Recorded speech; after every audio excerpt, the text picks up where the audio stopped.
오늘은 고통과 죽음 속에서도 돌이키지 않는 사람들이라는 그런 말씀의 제목으로 함께 계시록 9장의 말씀을 나누려고 합니다.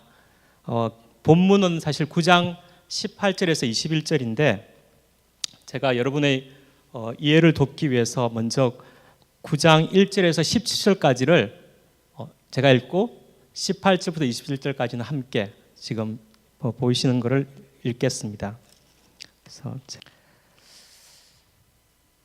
오늘의 주제는 여러분이 계시록 9장 마지막에서 본 것처럼 회개입니다. 회개. 고통과 죽음 속에서도 돌이키지 않는 사람들. 회개인데 먼저 말씀드려야 될 것은 회개한다는 것, 회심한다는 것이 우리로서 불가능하다는 것입니다.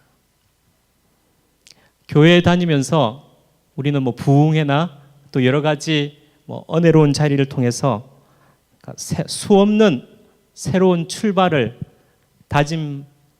다짐했었습니다. 그렇잖아요. 하지만 늘 제자리 걸음이라는 그런 느낌.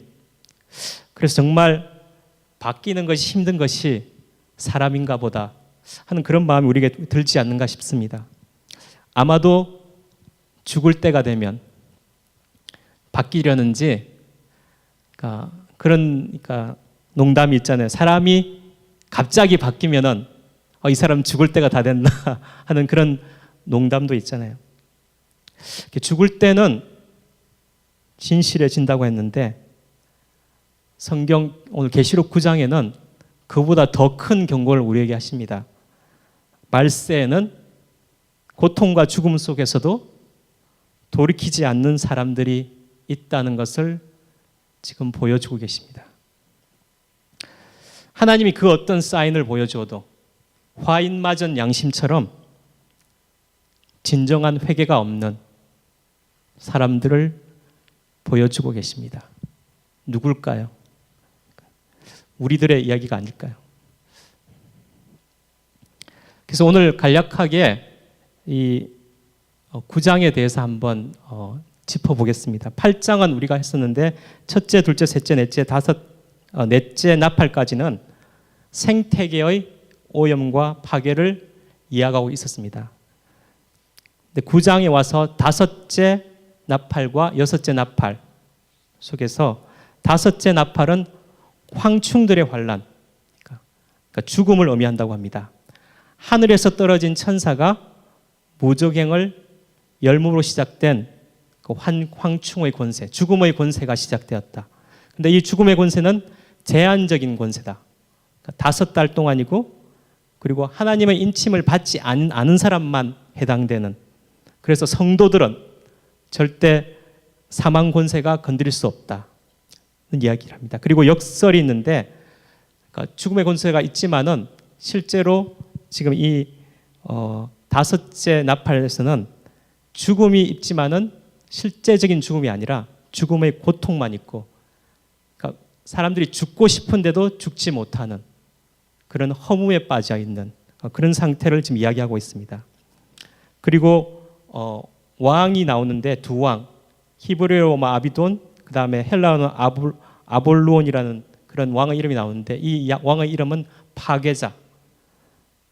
그러니까 파괴만 있을 뿐 완전히 사라지지 않는, 그래서 허무만 남는 그 상태를 지금 이야기하고 있습니다.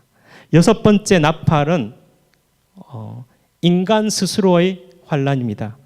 그래서 결박된 네 천사가 없어지지 않고 이제 묶여 있는 상태인데 그것이 풀려난다. 그래서 원래 그 당시에는 아시리아, 바벨론, 페르시아, 헬라를 두고 이야기하는 것이었다고 합니다. 그래서 천사들이 거느린 군대가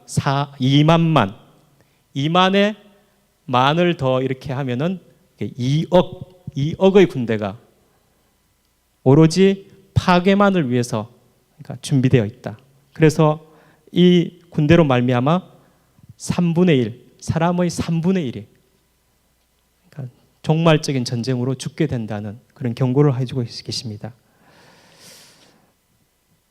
자, 그다음 말씀이 이제 오늘 본문 후반에 이러한 환난과 죽음을 보고도 사람들은 회개치 아니한다는 그런 경고의 말씀을 주시고 계십니다. 그래서 회개는 인간으로서는 불가능하다는 것입니다.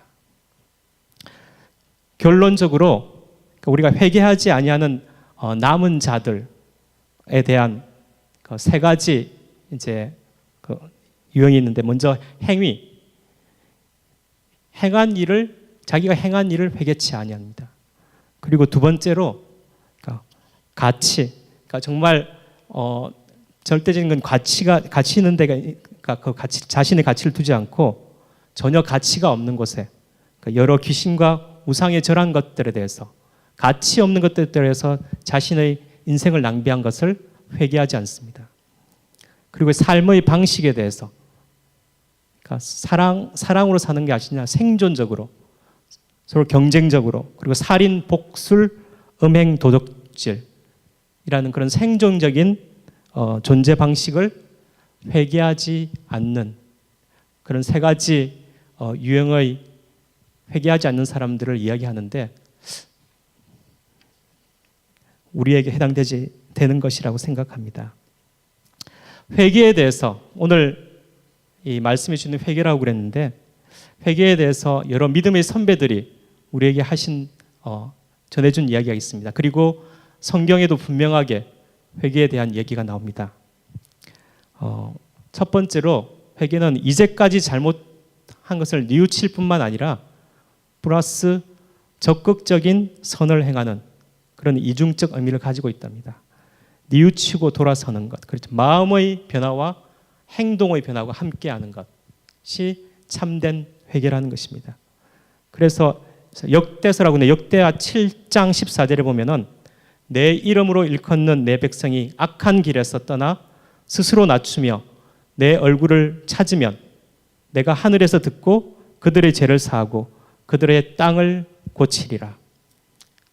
번역하면 그 사는 땅에 다시 생명을 주겠다고 그렇게 약속하셨습니다. 그래서 이것을 직역하면, 돌이키면 하늘의 문이 열린다는 것이죠. 회개가 하늘의 문을 여는 열쇠라는 것이죠. 오늘 우리가 함께 회개의 기도를 할 것인데, 이 회개의 기도가 하늘의 문을 여는 그런 열쇠라는 것입니다.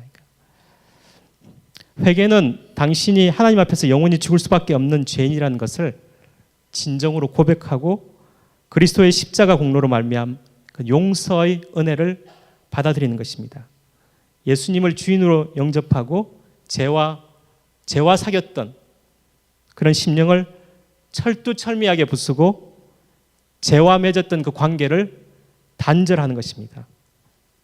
회개는 그리스도께 달려가 그분만을 피난처로 삼고 그분을 영혼의 생명으로 감사히 영접하는 것입니다. 땅을 향하던 우리의 마음을 하늘로 돌리고 결코 꺼지지 않는 사랑으로 하나님을 사랑하는 데 전념하는 것입니다. 우리에게는 가짜 회개가 있었습니다. 그것은 인위적인 회개, 부흥회에서 인간적인 감정을 자극하여서 일시적인 회심자를 만드는 그런 가짜 회개가 있었습니다. 우리에게는 가짜 회개가 있었습니다. 자신이 기준이 되어서 도덕적으로 회개하는 것, 나쁜 일 안 하고 착하게 산다는 그런 회개.